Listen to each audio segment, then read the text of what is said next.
What happens when the life you meticulously built to prove you'd won crumbles in a single evening? Ethan Cole thought he had it all, a thriving career, a beautiful young fiancée on his arm, and the smug satisfaction of leaving his ordinary ex-wife in the dust. He brought his new life to a friend's weddings, ready to flaunt his success. But he walked into a reality he could never have imagined.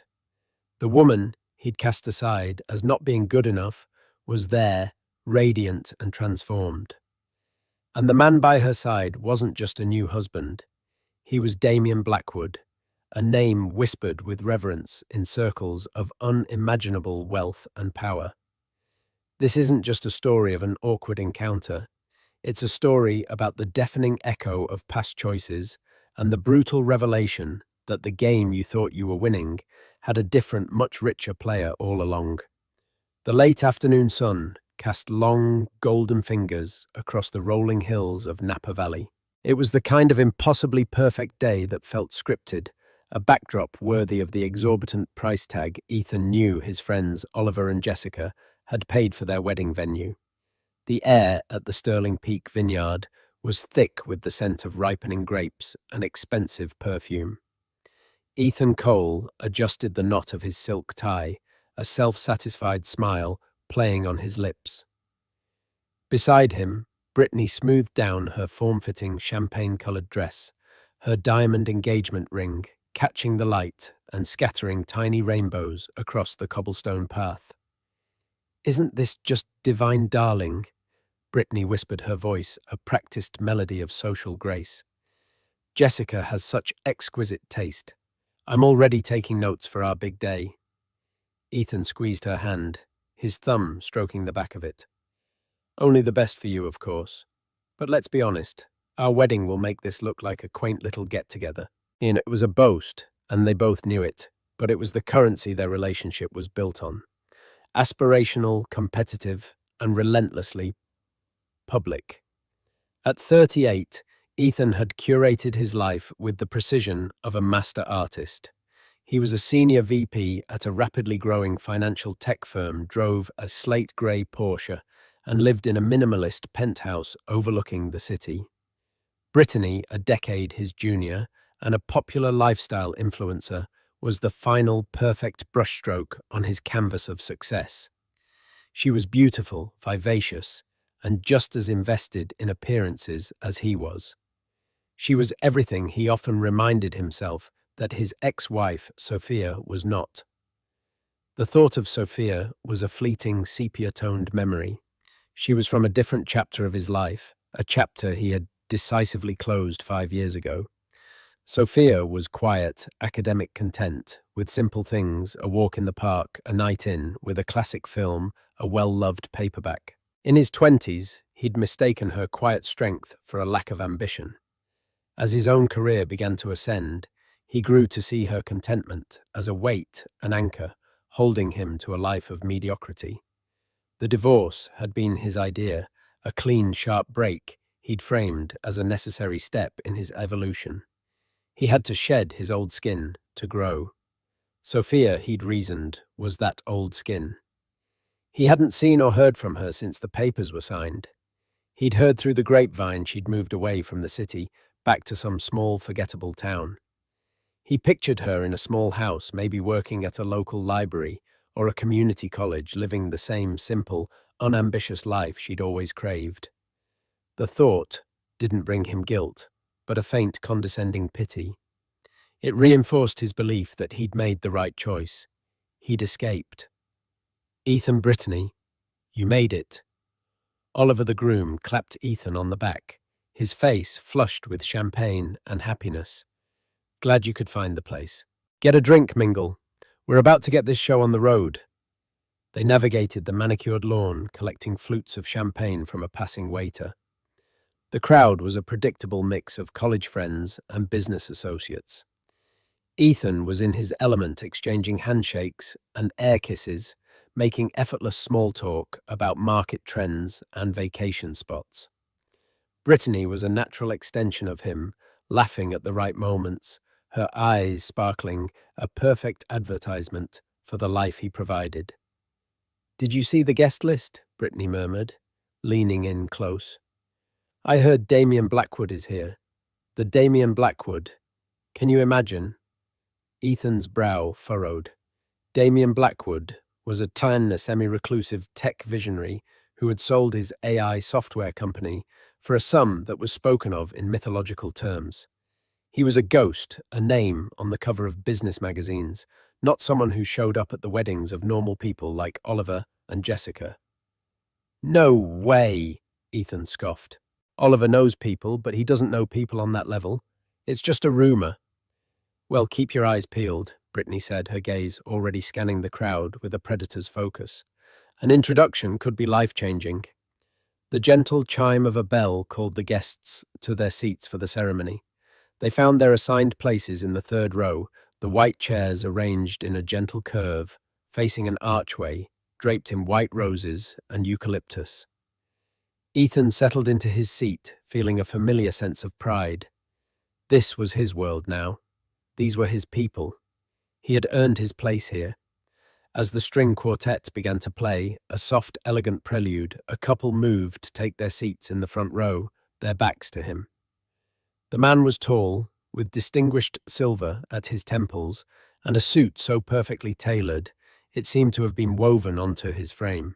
The woman beside him wore a deep emerald green dress, a simple, elegant column of silk that clung to her figure in a way that was both modest and breathtaking. Her dark hair was swept up in a graceful chignon, exposing the delicate line of her neck and a pair of stunning, understated diamond earrings. There was something about her posture, a quiet confidence in the set of her shoulders, that snagged Ethan's attention. It was familiar, yet completely alien. The woman turned slightly to murmur something to her companion, and the afternoon sun caught her profile. Ethan's breath hitched in his throat.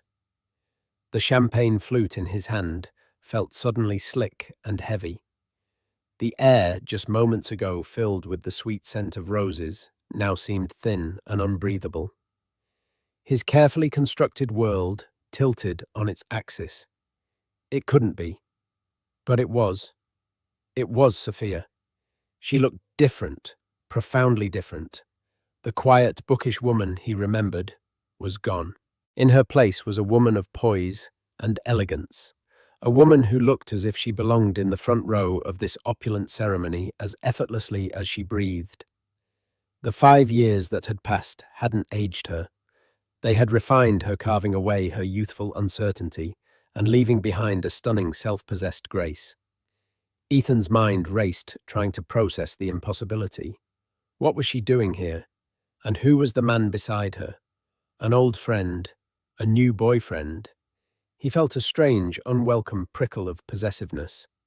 He watched as the man leaned in his hand, resting gently on the small of her back, a gesture of easy intimacy that sent a jolt of pure, irrational anger through Ethan. Brittany, oblivious, leaned over. See, I told you. That's him. That's Damien Blackwood. Who is he with? She's beautiful, but I don't recognize her at all. The name hit Ethan with the force of a physical blow. Damien Blackwood. He stared at the man's back at the quiet authority he projected, even when seated at the way Sophia leaned into him, a small, trusting smile on her face. The pieces clicked into place with a horrifying, deafening clang. The ceremony began. The bride walked down the aisle. Vows were exchanged. But Ethan saw none of it. His entire focus was locked on the woman in the emerald dress, his ex-wife. The simple, unambitious woman he had discarded, sitting in the front row with a billionaire. And on her left hand, catching the sun with a fire that dwarfed Brittany's diamond, was a ring, a wedding ring. The world swam back into focus with the sound of applause. Oliver and Jessica were walking back up the aisle, beaming as guests showered them with rose petals. Ethan stood mechanically clapping along with everyone else, but his eyes were fixed on the front row. Sophia and Damien Blackwood were standing now, and as they turned, Ethan got a full unobstructed view. Sophia's eyes, the same warm, intelligent eyes he remembered, swept over the crowd. For a heart-stopping second, they met his. There was no shock in them, No anger, no flicker of surprise. Just a brief, cool acknowledgement, as if he were a distant acquaintance she barely recalled. Then her gaze moved on, settling on Damien with a warmth and affection that made Ethan's stomach clench. It was the look she used to give him. "Let's go to the cocktail hour," Brittany said, tugging at his arm, her voice buzzing with excitement. "I absolutely have to meet them."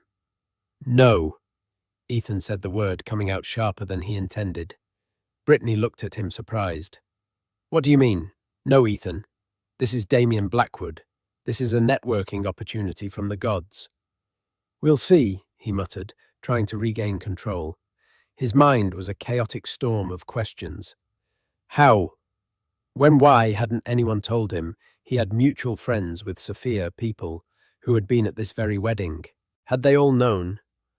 Was he the last to find out the subject of some grand cosmic joke?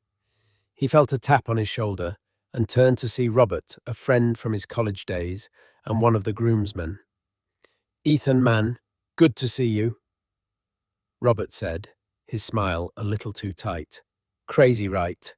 "Crazy what?" Ethan asked, playing dumb, though his heart was hammering against his ribs. Robert gestured vaguely towards the front row. "Sophia, looking like $1 million.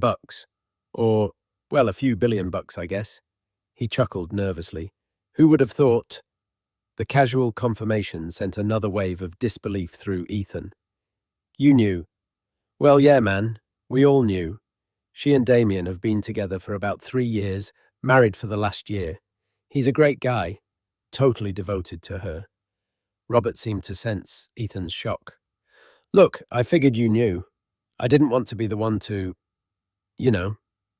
He didn't know. He had been so wrapped up in his own curated success story, so certain of Sophia's quiet, unremarkable future, that the possibility of this reality had never even entered his mind.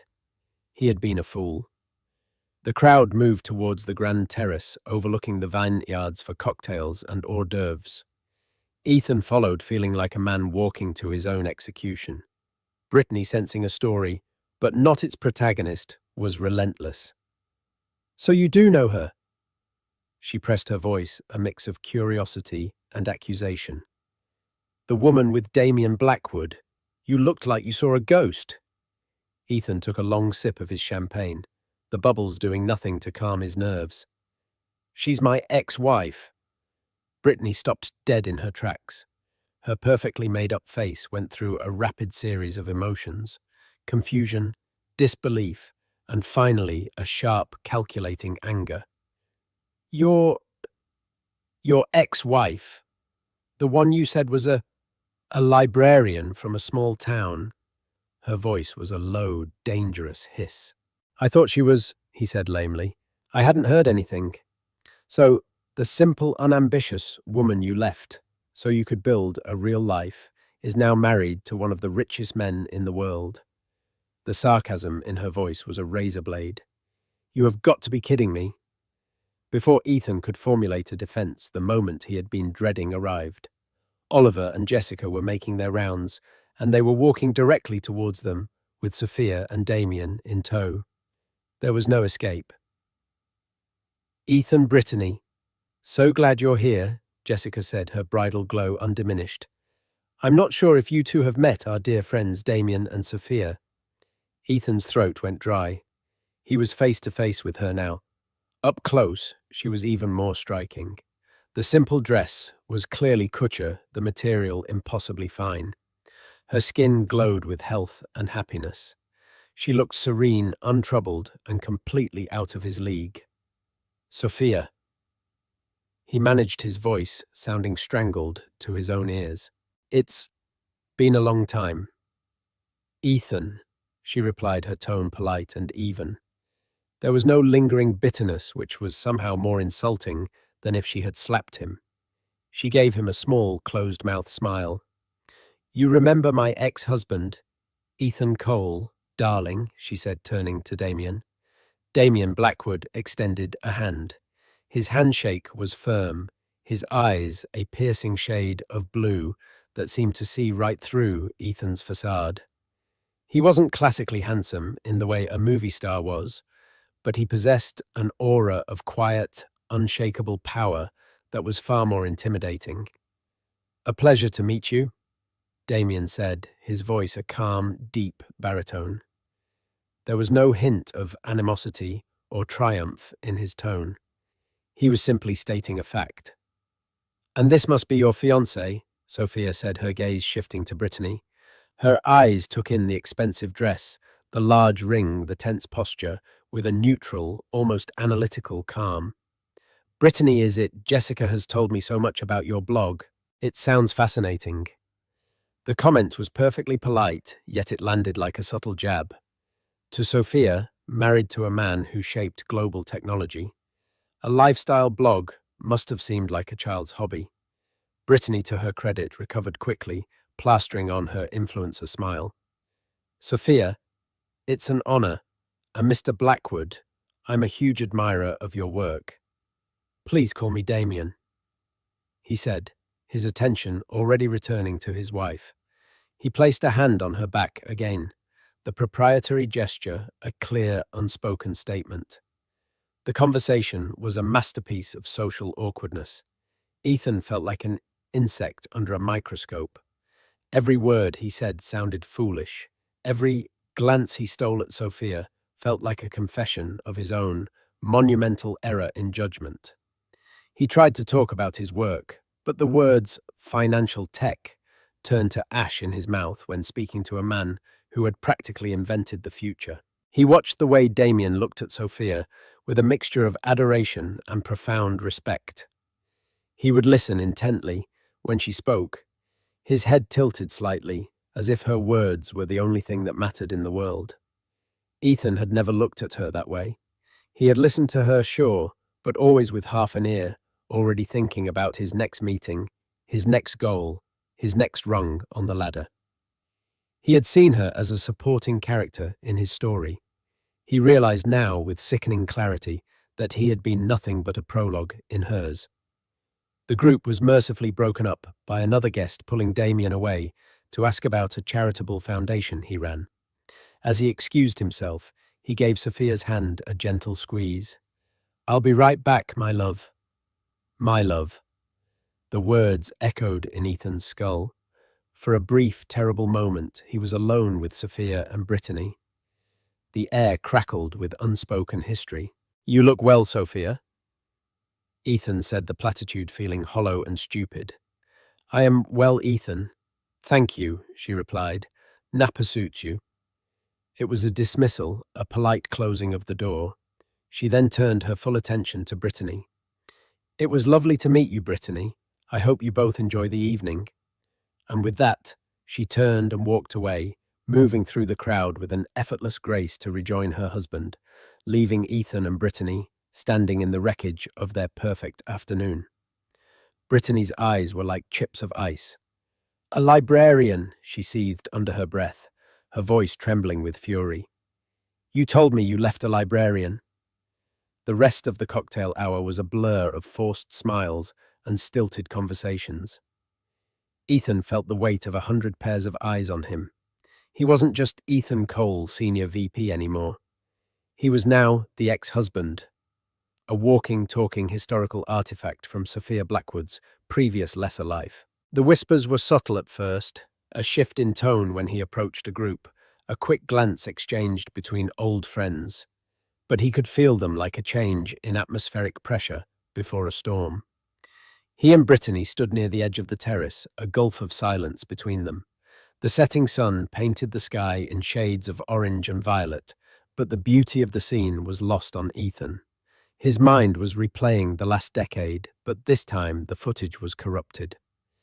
The narrative he had so carefully constructed of his bold escape from a life of suffocating mediocrity was dissolving into a pathetic tale of a man who'd mistaken a diamond for a common stone and thrown it away.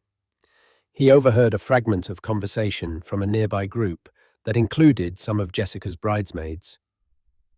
"Can you even imagine? He left her," one woman said, her voice dripping with incredulity. "I heard he told people she had no drive. Look at her now." She's on the board of 3 non-profits, and Damien says she has the sharpest mind for philanthropic investment he's ever seen. He's with that influencer girl, right? Another chimed in. The one who posts pictures of her avocado toast. It's like trading in a classic Rolls-Royce for a rented scooter. The women shared a laugh, oblivious or indifferent to the fact that Ethan was standing 10 feet away. The comparison hit him like a physical blow. A rented scooter. He looked at Brittany, who was furiously typing on her phone, probably composing a passive-aggressive social media post. Her beauty, which had once been his proudest acquisition, now seemed shallow, one-dimensional. Her ambition, which he'd seen as a match for his own, now felt like a desperate scramble for validation, through likes and shares. He needed a stronger drink. Excusing himself, he made his way to the bar, his path taking him past a table where Damien and Sophia were seated with an older couple. Sophia was laughing a genuine, uninhibited laugh that he hadn't heard in years. It was a sound he once thought he owned, a sound he had muted with his constant pressure, his subtle criticisms, his overarching belief that her contentment was a flaw. Damien was watching her, not with the blind adoration of a besotted fool, but with the deep, appreciative gaze of a man who understood her true worth. Ethan saw it then. Damien hadn't just given Sophia a life of luxury. He had given her the space to become the person she was always meant to be. The confidence, the poise, the elegance, it wasn't bought with Blackwood's money. It had been inside her all along, and Ethan had been too blind and too arrogant to see it. He remembered their arguments in the final year of their marriage. "Why can't you just be happy with what we have, Ethan?" she had asked him, once, her voice laced with a weary sadness. They were in their small apartment, the one he'd despised for its lack of a view. "We have a good life." "This isn't a good life, Sophia. It's a starting point," he had retorted, gesturing around the room with contempt. "I want more. For us. Don't you want more?" "I want a partner," she had said quietly, "not a business plan." He hadn't understood her then. He'd seen her words as a weakness, a refusal to engage with his vision of success. Now he saw it was a plea for him to see her, to value what they had beyond its monetary or status potential. He had failed completely. He got his drink, a double Scotch neat, and found a quiet corner to stand alone. The reflection in the large glass window showed a man in an expensive suit who looked lost and small. The wedding reception was moving into the main hall, a grand cathedral-like room with exposed wooden beams and glittering chandeliers. Music started to drift out, a live band playing a smooth jazz standard. Brittany found him, her anger having cooled into a brittle, strategic calm. "We need to talk," she said, her voice low. "Not here, Brittany." "Yes, here. Now," she insisted.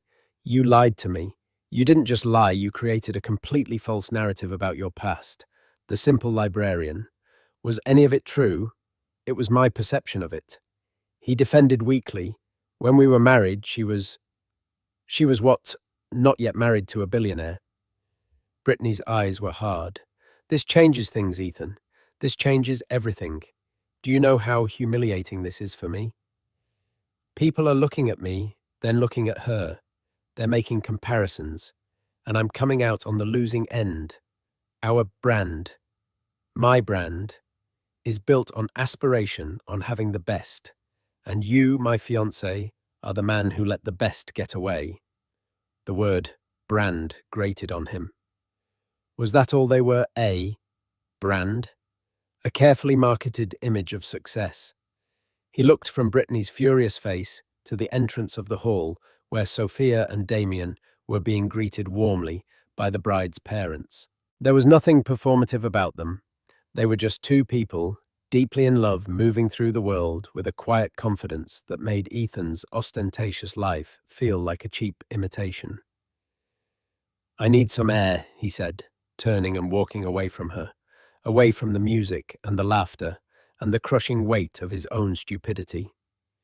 He found himself on a small, secluded balcony overlooking the rows of grapevines stretching out like dark ribbons under the moonlight. The cool night air did little to clear his head. He was trapped in a prison of his own making, and the bars were forged from his ego. He had always seen his life as a constant upward trajectory.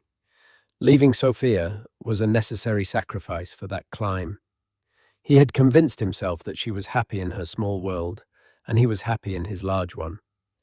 But seeing her tonight so radiant and powerful in her own right, he understood the profound nature of his miscalculation. He hadn't climbed out of a valley, but he had been standing on a mountain, mistaken it for a foothill, and leapt willingly into a chasm, convincing himself all the way down that he was flying. And now, at the bottom, he was finally looking up, seeing the person he left behind, silhouetted against the stars, in a place he could now never hope to reach. The scotch did little to numb the turmoil in Ethan's mind.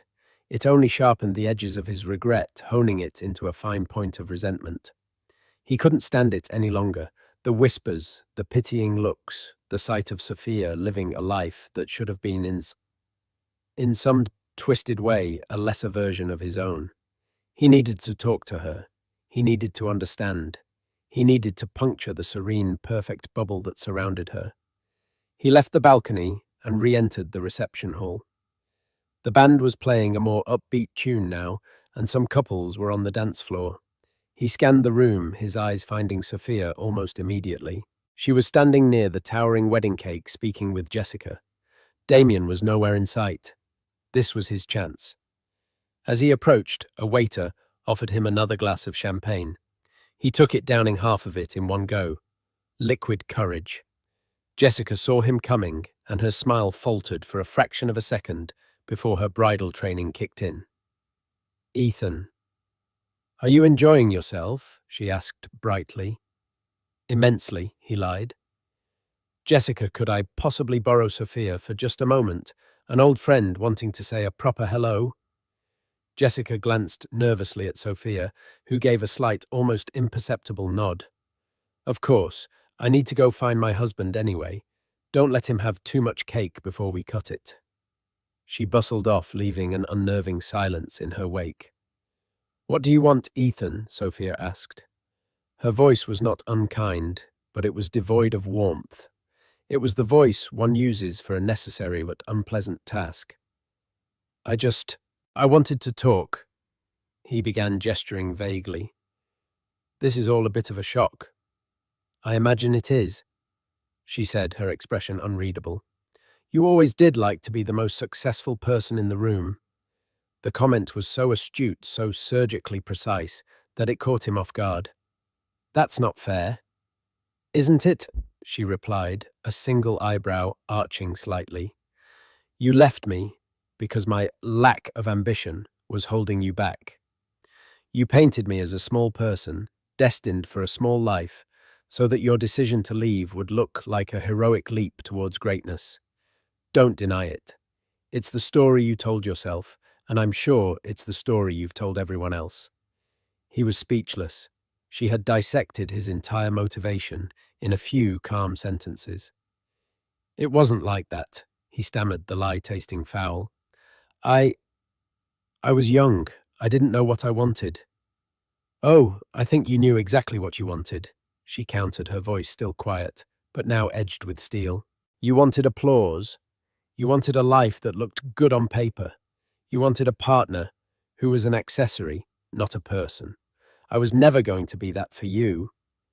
A surge of his old arrogance flared up, a desperate defense mechanism. "And this is better. This life, following a billionaire around the world. Is this your ambition?" He wanted to hurt her, to imply she was a gold digger, to bring her down to a level where he could understand her. But Sophia didn't flinch. "You think this is about Damien's money, don't you?" She gave a small, sad shake of her head. "That's your tell, Ethan. You can only see the world through the lens of status and wealth. You can't possibly comprehend anything else." She took a step closer, and for the first time he saw a flicker of the old Sophia, the passionate woman he had once loved beneath the polished exterior. "Let me tell you what Damien gave me," she said, her voice low and intense. "He saw me, not who he wanted me to be, but who I was. He listened when I talked about my dream of starting a foundation to fund literacy programs in underprivileged communities. You laughed at that idea. You called it a cute hobby. Damien saw it as a viable world-changing enterprise. He didn't fund it for me. He mentored me. He taught me how to write a business proposal, how to lobby for investors, how to manage a budget. The Blackwood Literacy Foundation now operates in 12 states, Ethan. I built that. My ambition wasn't lacking. Your vision was. Every word was a nail in the coffin of his self-deception.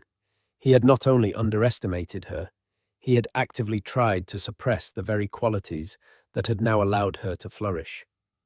The difference between you and him, she continued, is that you wanted a woman who would stand behind you and applaud your success. Damien wanted a woman who would stand beside him as his equal. I wasn't the one who was too small, Ethan. Your idea of a partnership was. Just then, a calm voice cut through the tension. Is everything all right here, my love? Damien had appeared at her side, his presence instantly changing the dynamic. He didn't look at Ethan with anger, but with a cool, protective assessment. His hand found Sophia's, their fingers lacing together naturally. Everything is fine, darling, Sophia said, her body relaxing into his side. Ethan and I were just catching up. Damien's gaze shifted to Ethan. The quiet power in his eyes was more unnerving than any open threat. It was the look of a man who owned the board, the pieces, and the room the game was being played in. Mr. Cole, Damien said, his tone level, I am a firm believer that the past should remain there. Sophia is my wife, and her happiness is my primary concern. I trust this conversation has contributed to that. It was a dismissal, wrapped in the thinnest veneer of civility. It was an unmistakable message, you are done here. Ethan felt a hot flush of shame and impotence. He was completely outmaneuvered, outclassed and outmatched. He had come over here seeking what? An explanation, an apology, a chance to reassert some form of dominance. Instead, he had been handed a comprehensive and devastating summary of his own failures as a man. Yes, of course, Ethan muttered, taking a step back. Congratulations to you both. He turned and walked away, not daring to look back. He felt their eyes on him, a unified front of quiet strength.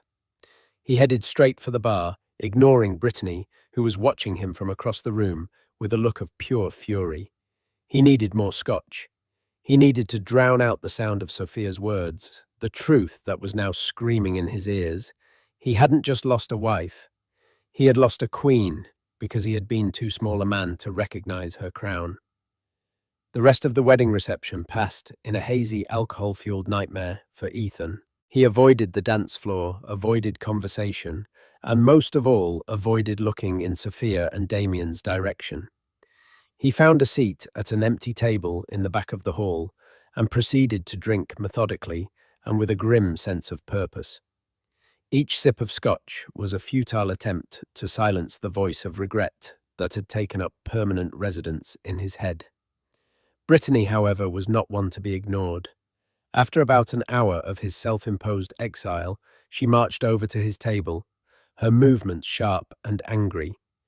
She slammed her clutch purse down on the table, the sound making him jump.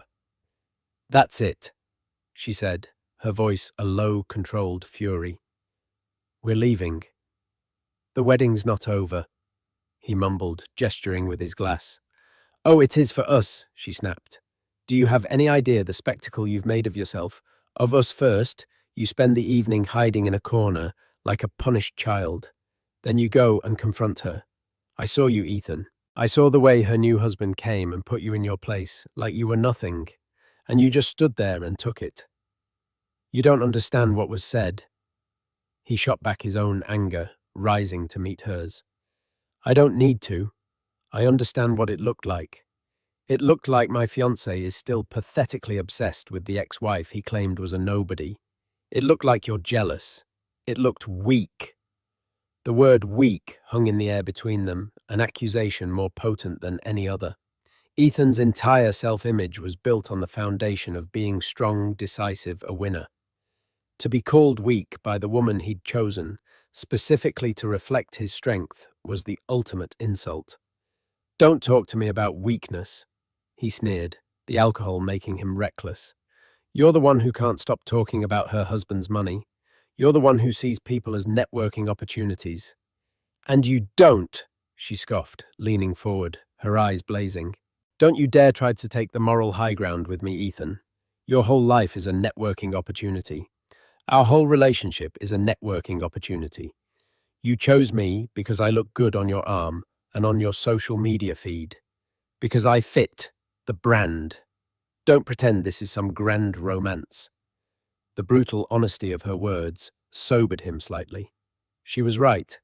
He had chosen her as an accessory, the same way he'd chosen his car and his penthouse. He had just never expected the accessory to call him out on it. "This is not the time or the place," he said, trying to regain control. "No, it's the perfect time and place," she hissed, "because I'm looking at her, and I'm looking at you, and I'm looking at me, and the math isn't adding up. You told me a story about who you were and what you wanted, and it was all a lie. You didn't leave her to find something better. You left her because you were too stupid to realize you already had it. And that insecurity is a stench I can smell all the way from here." She stood up, grabbing her purse. "I'm getting a car. I'll wait for you outside. You have 5 minutes to pull yourself together before I leave you here." She walked away without a backward glance, her stilettos clicking, an angry rhythm on the polished floor. Ethan sat there stunned. The cracks in his perfect, curated life had become gaping chasms. Brittany had seen right through him, not because she was particularly insightful, but because his facade had been so utterly demolished that even she could see the pathetic, insecure man hiding behind it. Their relationship, which he'd seen as a symbol of his success, was just as hollow as he was. It was a business arrangement, and tonight he had proven himself to be a very bad investment. He finished his drink and stood up, his legs unsteady. As he made his way towards the exit, his path inadvertently took him past the dance floor. The band was playing a slow romantic ballad, and there, in the center of the floor, were Damien and Sophia. They were dancing, moving as one, lost in their own world. Damien was whispering something in her ear, and she tilted her head back and laughed the same genuine, beautiful laugh he'd heard earlier. He watched as Damien's hand rested on her waist, his thumb stroking the silk of her dress. It was a gesture of such profound love and tenderness that it physically hurt Ethan to watch. This wasn't about the money. This wasn't about the status. This was about connection. It was about a man who saw the universe in a woman, and a woman who felt safe enough to shine like the sun. It was everything he and Sophia never had because he had been incapable of it. And it was everything he and Brittany would never have because their foundation was built on sand. He turned away and walked out of the hall, out of the wedding, and into the cool, indifferent night. He felt a profound and desolate loneliness, the kind that comes from the absolute certainty of having made a life-altering, irreversible mistake. The gilded cage he had worked so hard to build for himself was now his prison, and he had just been handed a life sentence. Brittany was waiting by the valet stand, her arms crossed, her expression unforgiving. The ride back to the hotel would be silent, but Ethan knew a louder, more painful argument was on the horizon. His perfect life was officially over.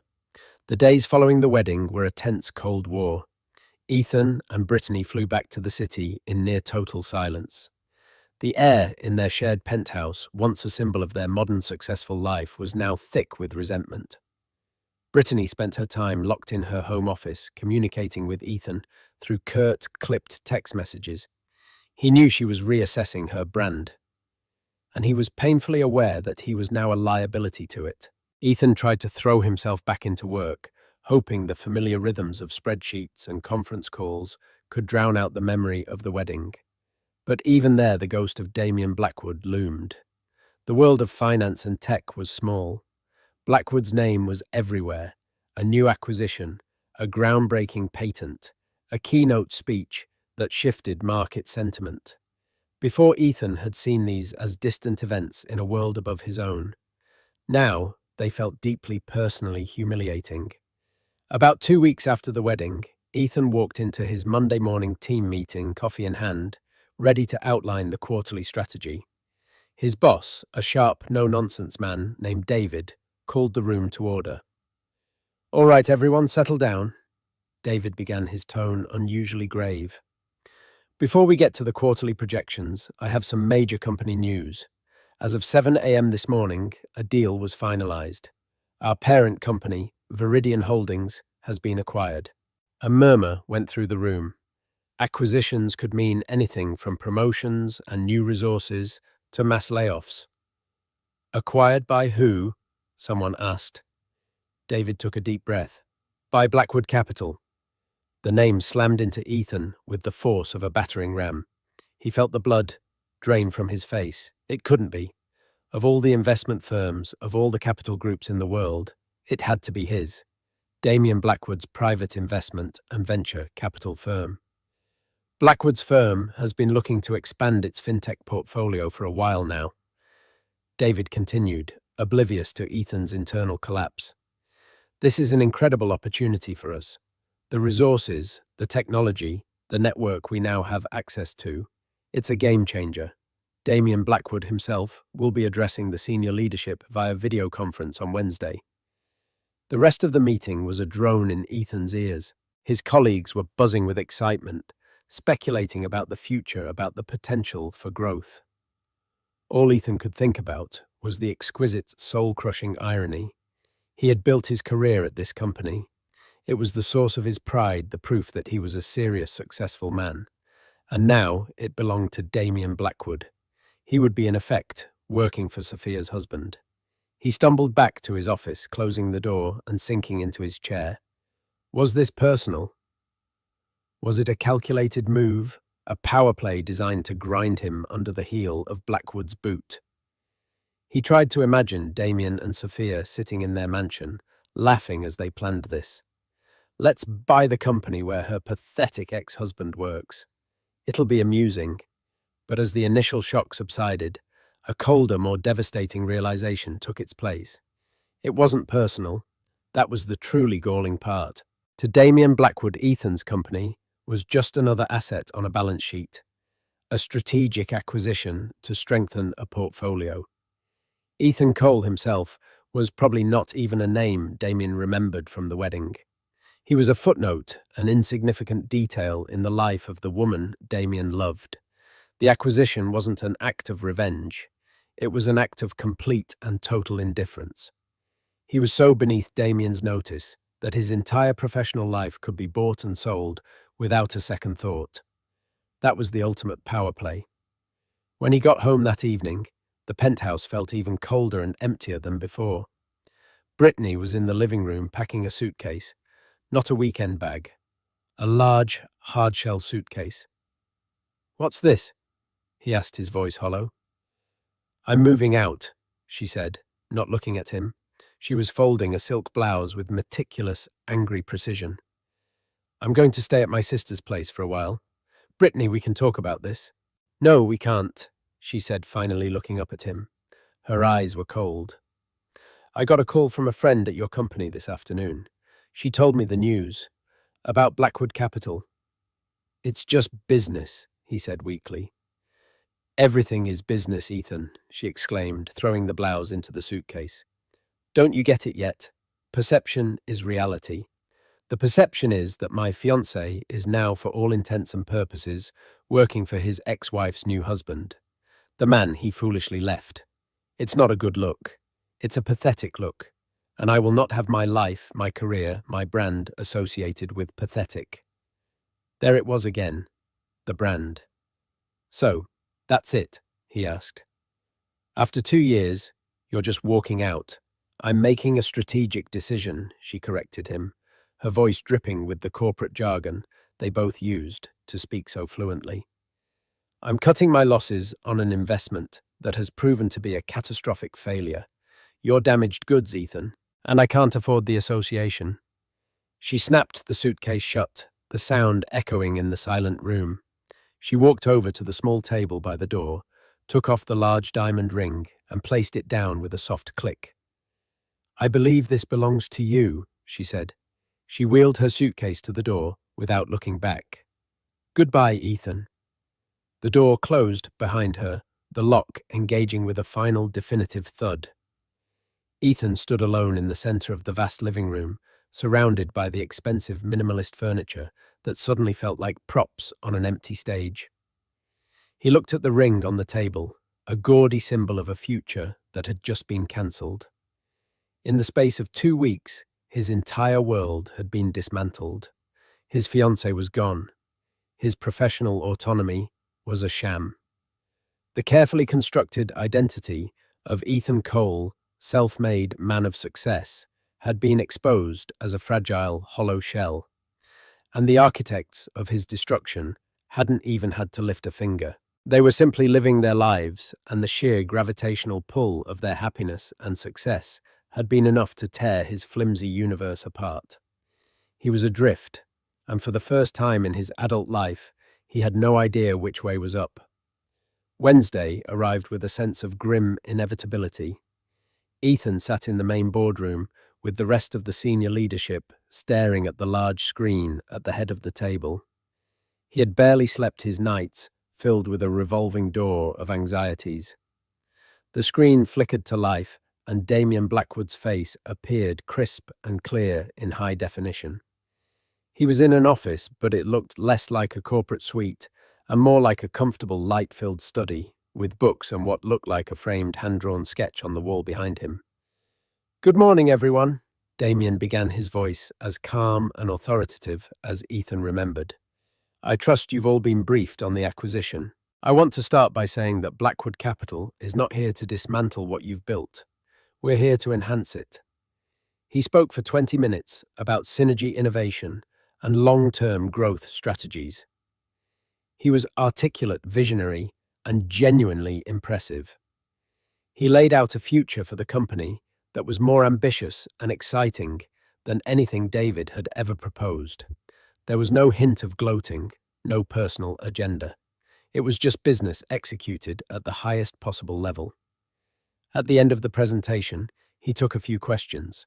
As David was thanking him, a woman's silhouette passed briefly in the background of Damien's video feed. She placed a cup of coffee on his desk, her hand briefly touching his shoulder. It was Sophia. Damien's expression softened for a split second as he looked up at her, a silent exchange passing between them before his professional demeanor returned. The image was seared into Ethan's brain. Sophia at home in the heart of this global empire, a quiet, integral part of it all. It wasn't a show of power, it was just a glimpse into their life, a life of shared partnership, quiet support, and immense, unshakable success. After the call ended, the boardroom was abuzz with energy. People were excited, energized by Damien's vision. Ethan felt nothing but a profound emptiness. He was a ghost at the feast. He knew he couldn't stay. He couldn't work for Damien Blackwood. He couldn't spend his days in an organization where his own personal failure was so deeply and structurally embedded. Every success for the company would be another reminder of what he had thrown away. That afternoon, he typed up his resignation. He kept it short and professional, citing a desire to pursue new opportunities. He handed it to David, who looked surprised but didn't press him. In a company now owned by Damien Blackwood, a man like Ethan Cole was easily replaceable. He spent the next few days packing up his office, the artifacts of his career feeling like relics from another man's life. On his last day, he walked out of the building and didn't look back. The weeks that followed were a long, slow descent. He put the penthouse on the market, knowing he could no longer afford it without his salary, and moved into a much smaller, anonymous apartment across town. The Porsche felt ridiculous parked in the standard-sized spot, a monument to his former hubris. He sold it, taking a significant loss. He tried networking, calling old contacts, but the news of his abrupt departure from a newly acquired high-profile company raised questions he couldn't answer. He was adrift, His professional identity erased his personal life, a wasteland. He was alone with his thoughts, and they were merciless, replaying every bad decision, every arrogant assumption, every moment of blindness that had led him to this point. The silence in his new apartment was deafening. There was no Brittany planning their next social engagement, no work calls to distract him. There was only the quiet and the crushing weight of his regret. One rainy Sunday afternoon, months later, he was browsing a bookstore, a habit he hadn't indulged in years. He was passing a display of new non-fiction when a book caught his eye. The cover was a simple, elegant design with the title opening the chapter, A New Model for Global Literacy. The author's name was printed in clean, bold letters below it, Sophia R. Blackwood. He picked it up, his hands trembling slightly. The author photo on the back flap was of the Sophia he'd seen at the wedding, poised, smiling her intelligent eyes, looking directly at the camera. The biography described her as the founder of the Blackwood Literacy Foundation and a leading advocate for educational reform. He bought the book. That night, he sat in his small, quiet apartment and read it from cover to cover. It was brilliant. It was insightful, well-researched, and passionately argued. It was the culmination of all the ideas she had tried to talk to him about years ago, the ones he had dismissed as cute hobbies. It was the work of a serious, powerful mind. Her mind. Closing the book, he finally understood. His downfall was not Damien Blackwood's fault. It was not Sophia's fault. It was his, and his alone. He hadn't just misjudged her. He had misjudged the very nature of success. He had chased the shimmering, hollow image of it, while she had quietly built the real thing. He would likely never see her again. Their worlds no longer intersected. She was on a trajectory that was stratospheric while he was on the ground starting over. But for the first time, the thought didn't fill him with bitterness or jealousy. It filled him with a strange, painful sense of clarity. He had been a chapter in her life, a prologue even, but she was now writing an epic novel, and his story. His story was about a man who had to lose everything to finally learn how to read. And so Ethan's story ends, not with a bang, but with the quiet turning of a page. He thought he was the protagonist of a grand success story, only to realize he was a cautionary tale. It's a powerful reminder that the brightest futures are often built not on what we acquire, but on who we value and how we see them. True success isn't about flaunting a perfect life. It's about finding a partner who helps you build a meaningful one. Sophia found that not in wealth, but in a man who saw her worth all along. Ethan learned his lesson in the harshest way possible. What did you think of Ethan's journey? Was his downfall deserved? Or was he just a product of a world obsessed with appearances? Let us know your thoughts in the comments below. If this story resonated with you, please give this video a thumbs up, share it with someone who appreciates a good drama, and don't forget to subscribe to our channel for more real-life stories that make you think. Click that notification bell so you never miss an update. Thanks for listening.